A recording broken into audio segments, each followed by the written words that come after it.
সালটা 2013। আমরা একটা যৌথ পরিবারে থাকি।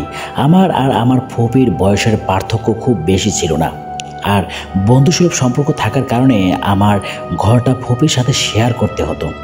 আমাদের ঘরের বারান্দার সাথে ছিল একটা বাগান, যেখানে দাদাভাই নানা ফলমূলের গাছ লাগিয়েছিলেন। সেখানে একটা পেয়ারা গাছ ছিল। আমাদের ঘরের ওয়াশরুমের দরজা ছিল বারান্দায়, আর বারান্দা থেকে স্পষ্টভাবে দাদা সেই বাগানটা দেখা যেত। একদিন রাতে হঠাৎ ফুপির ওয়াশরুমে যাওয়ার প্রয়োজন পড়ে। তখন রাত বাজে 2টা কি 3টা। সে বেশি কিছু না ভেবে ওয়াশরুমে যায়। ওয়াশরুম থেকে বের হয়ে বেসিনে দাঁড়িয়ে হাত ধুচ্ছে। তখন হঠাৎ তার চোখ পড়ে দাদাভাইয়ের সেই বাগানের দিকে। সে স্পষ্ট দেখতে পায় যে বাগানের পেয়ারার গাছে বসে আছে একটা সাদা কাপড় পরা মহিলা, খুব তৃপ্তি সহকারে পেয়ারা খাচ্ছে।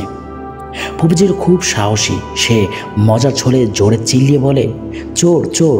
ঠিক তখনই ওই সাদা কাপড় পরা মহিলা ফুপির দিকে তাকায়, আর তার তাকানো ছিল খুবই অস্বস্তিকর। ফুপির চোখে চোখ পড়তেই ফুপির অস্বস্তি লাগতে শুরু করে। তখন সে কিছুটা ভয় পেলেও কিছু হবে না ভেবে ঘর এসে ঘুমিয়ে যায়। ওই দিন রাতে ফুপি স্বপ্ন দেখে একজন মহিলা দেখতে খুবই বিশ্রী তাদের বাসায় এসেছে তাকে দেখতে। তারপর তার চুল দেখার নাম করে তার কানের কাছে মুখ এনে তার কানে কানে বলছে, তোর কোনোদিনই সংসার হবে না। এই স্বপ্ন দেখে ফুপির ঘুম ভেঙে যায়। সে উঠে শুনতে পায় চারিদিকে আজান দিচ্ছে। আমাদের এলাকায় বিশ্বাস করা হয় আজানের আগে স্বপ্নগুলো সত্যি হয়, যার কারণে ফুপি খুব চিন্তিত হয়ে পড়ে। আমাকে যখন ফুপি পুরো ঘটনা খুলে বলে, তখন আমি তাকে পরামর্শ দিই তার বাবাকে জানানোর কারণ। তিনি অনেক কিছু জানতেন এইসব সম্পর্কে। তারপর ফুপি সব কিছু খুলে বলার পর তার বাবা তাকে পরীক্ষা করে দেখেন যে ওই মহিলা ফুপির উপর ভর করতে চাইছে। ফুপি দেখতে খুব সুন্দর ছিল, আর আগেও সে জিনের নজরে পড়েছে, কিন্তু কিছু সূরা পড়ার পর তারা তাকে ছেড়ে দিয়েছিল। তাই দাদাভাই এতটা নিয়ে তেমন একটা ভাবেননি। এরপর ফুপি কিছু সূরা পড়ে তার শরীর বন্ধ করার চেষ্টা করেন। ওই দিন বিকেলে দাদাভাই জাম পাড়ার জন্য আমাদের একতলার ব্যালকনিতে ওঠেন, যেটা পেয়ারা গাছের সাথেই ছিল। তবে হুট করেই কোনো কারণ ছাড়া আমাদের ব্যালকনির সেই সাইড ভেঙে পড়ে যায় যেখানে দাদা দাঁড়িয়েছিলেন। আমাদের বাসায় এত হালকা না যে এত সহজে ভেঙে পড়বে। তাই আমরা বিষয়টি দ্রুততার সাথে হাসপাতালের মসজিদের ইমামকে জানাই। উনি বলেন, দাদাভাই যে জিন থেকে ফুপিকে বাঁচানোর চেষ্টা করেছিলেন সে খুবই শক্তিশালী। হুজুর কিছু করতে পারবেন না, আরও ভালো হুজুর দেখাতে হবে। কিন্তু তিনি কিছু সময়ের জন্য আমাদের সবার শরীর বন্ধ করে দিয়ে যান। পরের দিন দাদাভাই তার নিকট আত্মীয়ের কথা মতো শম্ভুগঞ্জ যান এক নামকরা হুজুরের কাছে ফুপির চিকিৎসা করাতে। সেই হুজুর ফুপির চিকিৎসা করেন এবং বলেন ফুপি যেন বিয়ের আগ পর্যন্ত কোনোভাবেই ওই বাগানে সন্ধ্যায় না যায়, ওই ওয়াশরুমে যেন কাল সন্ধ্যায় না যায়, এবং চুল ছেড়ে যাতে বেশি ঘোরাঘুরি না করে। প্রথম সবাই ফুপকে চোখে চোখে রাখছিল, কিন্তু এর 1 বছর ঘুরতেই আমরা ঘটনাটার রেশ কাটিয়ে উঠি, যার ফলে আর এই বিষয়ে লক্ষ্য রাখা হয়নি। এর মাঝে এসে পড়ে পহেলা বৈশাখ। আমরা সবাই মিলে লাল শাড়ি পরে ঘুরতে যাই পার্কে। তবে ঘোরাঘুরি করে ফিরতে ফিরতে সন্ধ্যা হয়ে যায়। তখন সাথে আমাদের বাসার পেছনে একটি মেয়েও ছিল। তাই আমরা ভাবি আগে তাকে বাসায় পৌঁছে দিয়ে তারপর আমরা বাসায় যাব। কিন্তু সেটাই মূলত আমাদের সবচেয়ে জীবনে বড় ভুল ছিল। তার বাসাটা ছিল আমাদের বাগানের পেছনেই। তাকে বাসায় পৌঁছে আমাদের বাগান হয়ে বাসায় প্রবেশ করতে হয়। তখন ফুপির প্রচণ্ড মাথা ব্যথা শুরু হয়। কিন্তু সারাদিন এত কোলাহলের মাঝে ছিল এই ভেবে আমরা বিষয়টা স্বাভাবিকভাবে নিয়েছিলাম।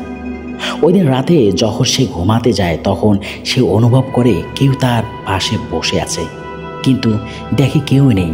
এরপর মাঝে মাঝে ফুপি এখানে সেখানে ছায়া দেখতে পেত, কিন্তু কাউকে বলতো না, কারণ প্রত্যেক বাসায় একটা করে প্রহরী থাকে যা জিন হয়। ফুপি ভাবত হয়তো এটা আমাদের বাসার প্রহরী, যেহেতু তখন পর্যন্ত তার কোনো ক্ষতি করেনি। প্রায় 7 বছর পর ফুপির বিয়ে ঠিক হয়। খুব ভালো পরিবার, ছেলেও ভালো।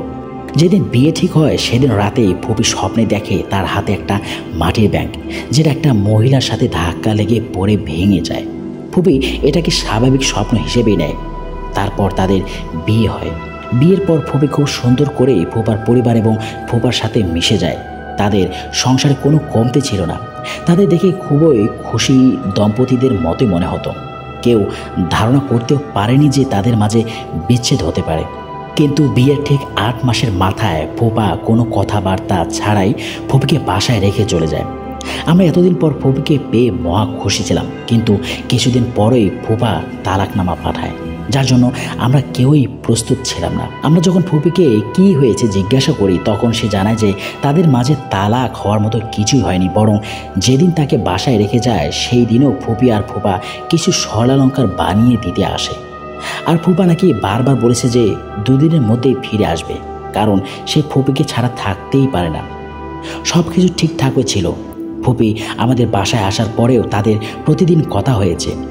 সব কিছু জানার পর আমরা ফুপার সাথে কথা বলার চেষ্টা করি, তার কাছে জানতে চাই এই তালাক দেওয়ার কারণটা কি।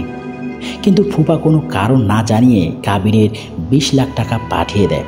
আমাদের জানা মতে সে এত টাকার মালিক না, এত টাকা একসাথে দেওয়া তার পক্ষে সম্ভব না। তখন আমরা আরও চিন্তিত হয়ে পড়ি। তার কাছে আবার জানতে চাই কারণ কি, সে কিছুতেই কারণ বলতে রাজি হচ্ছিল না। তখন আমরা তার এক বন্ধুর সাহায্য নেই, তাকে বলি যে জানার চেষ্টা করতে। তারপর তার বন্ধুর মাধ্যমে আমরা জানতে পারি ফুপা স্বপ্নে দেখেছে যে একটা মহিলা তার সামনে দাঁড়িয়ে আছে। মহিলার হাতে অনেক স্বর্ণ, হীরা, টাকা এবং আরেক হাতে ফুপির হাত ধরে দাঁড়িয়ে আছে। তখন সেই মহিলাটি আমার ফুপাকে বলে, তুই যদি ওর সাথে থাকিস তাহলে তোর বংশ আমি নির্বংশ করে দেব, আর যদি ছেড়ে দিস তাহলে তোর 4 প্রজন্ম বসে খেয়ে যেতে পারবি, এরকম ধন সম্পদ তোকে দেব। ফুপা তখন বিষয়টা তেমন গ্রাহ্য করেনি, কিন্তু এর পরদিন থেকেই তার বাবা আর ভাই অসুস্থ হতে শুরু করে, আর তারা বলে তারা নাকি একটা মহিলাকে দেখতে পায়, যেটা শুনে মূলত ফুপা ফুপিকে আমাদের বাসায় রেখে গিয়েছিল। এরপর আমরা হুজুর দেখাতে চাইলেও ফুপি না করে বলে আমার কপাল খারাপ, কি আর করার। আশ্চর্যজনকভাবে ফুপা এখন আসলে খুব সম্ভ্রান্ত, সবাই তাকে এক নামেই চেনে। এই ছিল ছোট্ট একটি ঘটনা। যদি ভালো লেগে থাকে তাহলে অবশ্যই ঘটনাটি শেয়ার করবেন, আর আপনার যদি এই চ্যানেলে নতুন হয়ে থাকেন তাহলে অবশ্যই চ্যানেলটিকে সাবস্ক্রাইব করবেন। দ্য মোস্ট ইম্পর্টেন্ট ইন ভূত 92। সকলকে আসসালামু আলাইকুম রহমতুল্লাহ।